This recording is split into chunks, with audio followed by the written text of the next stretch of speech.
Bismillah, Assalamualaikum warahmatullahi wabarakatuh. Alhamdulillah, kali ini kita bisa melanjutkan ya pembahasan elektrokimia lanjutan dari reaksi redoks ya. Elektrokimia yang pertama akan kita bahas tentang sel volta atau nama lainnya sel Galvani. Sebelum kita mulai, ada baiknya kita berdoa dulu. Robbi zidni ilman, ya Robku tambahkanlah kepadaku ilmu pengetahuan. Dan ketika kalian mencatat video ini sampai selesai, jangan lupa ketika menyimaknya jangan lupa untuk menulisnya ya. Catatlah ilmu dengan menulisnya. Nah, yang pertama kita bahas nih ya, di zaman serba teknologi sekarang ini, energi listrik menjadi sangat penting. Hampir seluruh sektor kehidupan menggunakan energi listrik menunjang kegiatan pekerjaan atau aktivitas sehari-hari. Nah, salah satu sumber energi listrik yang paling banyak digunakan adalah baterai.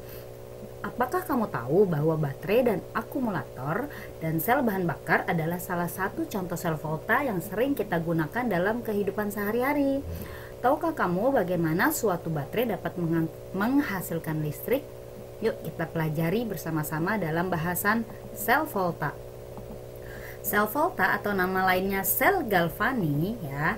Nanti di sel elektrokimia itu ada dua ya.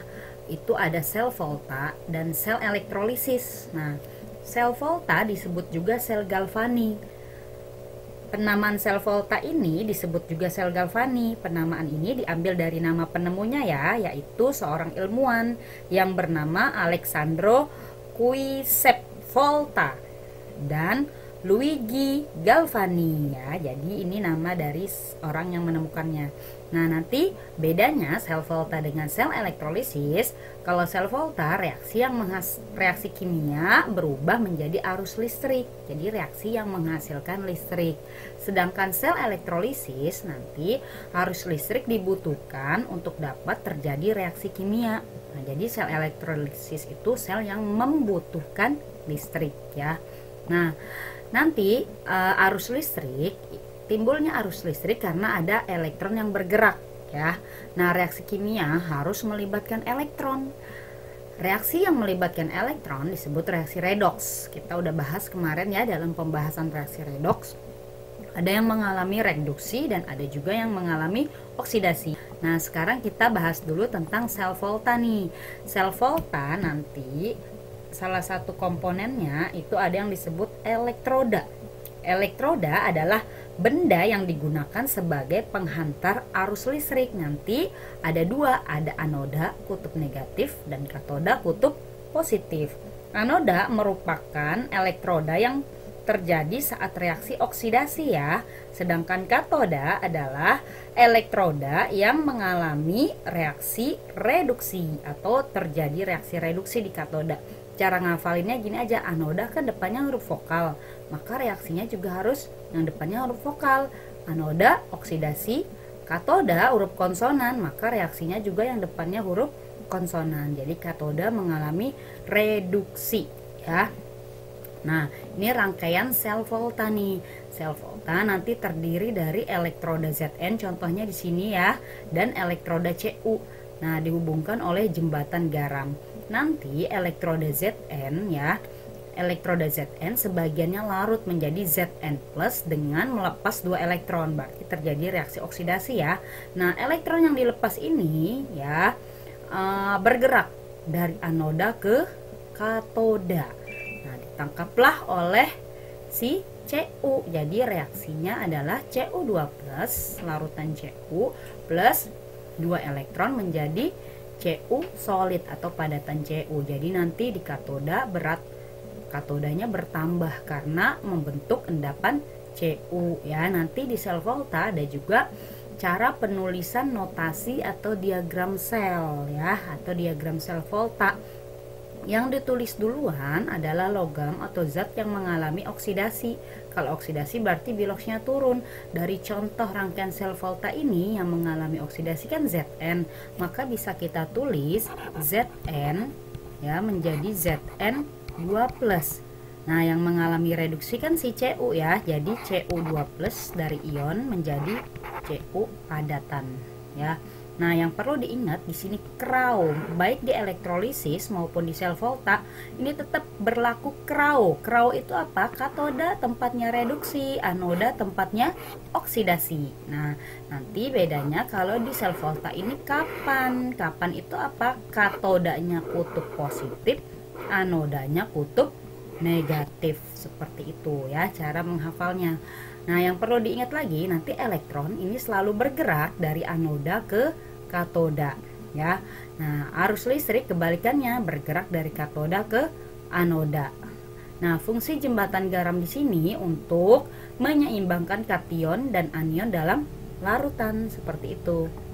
Nah, nanti di sel volta ada juga yang disebut sebagai potensial elektroda, lambangnya E ya. E ini menunjukkan kemampuan mengion suatu logam secara kuantitatif dan menunjukkan banyaknya arus listrik yang dihasilkan elektroda. Nah, untuk membandingkan kecenderungan apakah elektroda ini cenderung oksidasi atau reduksi dari suatu elektroda, telah ditetapkan elektroda pembanding atau elektroda yang dijadikan standar, yaitu elektroda hidrogen. Kenapa? Karena elektroda hidrogen punya potensial sebesar 0 volt. Jadi potensial elektrodanya 0. Jadi nilai-nilai E0 di sini adalah nilai E0 yang dibandingkan dengan E0-nya si H, yaitu 0 volt ya. Nah, potensial ada lagi nanti yang disebut potensial reduksi standar, lambangnya E0 kecil. Jadi kalau ada standar-standar biasanya ada 0 kecil di atas ya, atau kayak derajat gitu. Nah, ini untuk menyatakan mudah atau tidaknya suatu zat mengalami reduksi ya. Jadi nanti kalau E0-nya bertanda positif berarti ini mudah untuk reduksi atau dia lebih cenderung reaksi reduksi.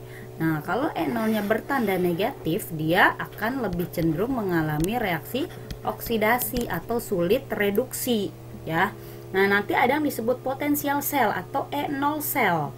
Nah, E0 sel ini, sel itu berarti ada yang mengalami oksidasi dan ada yang mengalami reduksi. Jadi E sel di sini berarti artinya reaksi redoksnya. Cara menghitung E selnya atau potensial reduksi selnya berarti E0-nya potensial reduksi standar yang mengalami reduksi dikurang E0 yang mengalami oksidasi. E red dikurang E ox. Itu nilai dari potensial sel atau reaksi redoksnya atau E0 redoksnya ya. Nah, nanti di sel volta ada yang penting juga nih yang harus kita hafal, yaitu deret volta. Deret volta suatu deret logam yang disusun berdasarkan kekuatan sifat reduktornya. Reduktor itu berarti mudah oksidasi ya, dari yang terkuat hingga terlemah. Nah, ini dari kiri ke kanan makin lemah sifat reduktornya atau cenderung reduksi ya. Makin ke kiri ini sifatnya ya, makin ke kiri E0-nya semakin negatif ya, atau cenderung bersifat reduktor. Kalau reduktor berarti cenderung mengalami reaksi oksidasi semakin ke kiri ya. Nah, nanti ini karena oksidasi berarti terjadi di anoda yang depannya huruf vokal, elektrodanya juga yang depannya huruf vokal. Nah, ini terjadi di elektroda negatif. Kapan? Katoda positif, anodanya negatif. Nah, semakin ke kanan ya, ini pembandingnya nih, si H nilainya 0-nya. Nah, semakin ke kanan ya, E0-nya semakin bernilai positif, makin bersifat oksidator kuat atau mudah mengalami reduksi. Terjadinya di katoda reaksi reduksi, maka elektrodanya juga huruf konsonan, sama-sama huruf konsonan ya. Reduksi itu di katoda, terjadi di elektroda berkutub positif ya. Caranya menghafal deret volta ini harus hafal, jangan kebalik-balik ya. Biasanya dibikin singkatan yang lucu-lucu supaya mudah ingat ya.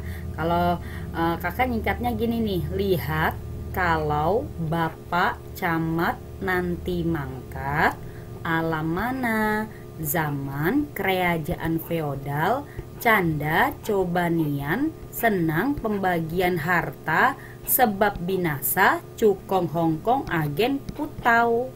seperti itu ya. Ini cara menghafalnya, harus dihafal, nggak boleh kebalik-balik. Karena kalau kalian udah hafal ini, kalian akan lebih mudah menyelesaikan soal-soal sel volta. Kita lanjut ke spontanan reaksi. Reaksi berlangsung spontan ya, dikatakan spontan kalau ada dua poin ini. Yang pertama, artinya poinnya ini bisa dilihat dari yang pertama atau yang kedua gitu ya. Yang pertama, pada deret volta untuk reaksi pendesakan L solid plus ion AX plus menjadi ion Ly plus plus A solid.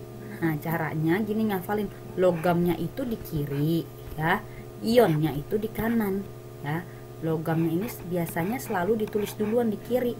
Nah, ionnya ini di kanannya si logam. Ini logamnya, ini ionnya. Nah, itu biasanya reaksinya spontan. Syarat reaksi redoks berlangsung spontan nih, kalau kalian hafal deret volta lebih cepat. Logam L di sebelah kiri si logam A dalam deret volta. Artinya E0-nya L lebih kecil dari E0-nya A. Itu baru berlangsung spontan ya. Tapi kalau nggak hafal gimana deret volta, ya udah mau nggak mau kalian harus cari E-selnya. E-selnya biasanya nanti yang mengalami E0 yang mengalami reduksi dan E0 yang mengalami oksidasi biasanya mah diketahui di soal. Nanti tinggal kalian kurangin aja. E-sel itu berarti E0-nya reduksi dikurang E0-nya yang oksidasi. Kalau nanti hasilnya plus ya, bernilai positif, berarti reaksinya berlangsung spontan ya. Tapi kalau nilainya negatif gimana? Kalau negatif berarti reaksi tidak berlangsung spontan, seperti itu. Jadi kalau nggak hafal ya cari E0-nya dengan cara E reduksi dikurang E oksidasi ya. Nah, ini aplikasi dari sel volta ya. Senter dan radio merupakan contoh peralatan nih yang menggunakan tenaga sel karbon atau sel kering. Ini contoh dari aplikasi sel volta, baterai ya, batu baterai atau sel kering. Yang kedua, sel sekunder.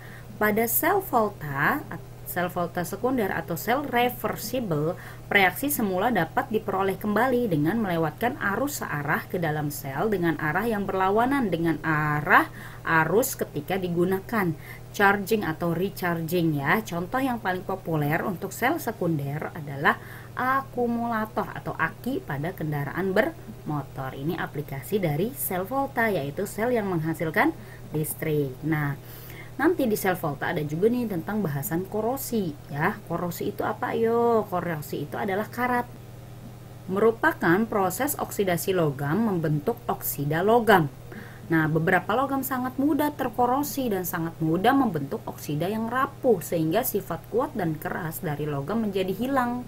Jadi kalau logam itu udah karatan biasanya nggak kuat lagi atau rapuh ya logamnya. Nah, beberapa cara yang dapat dilakukan untuk mencegah korosi pada besi. Yang pertama ada dengan pengecatan, biasanya di tiang listrik, pagar rumah ya.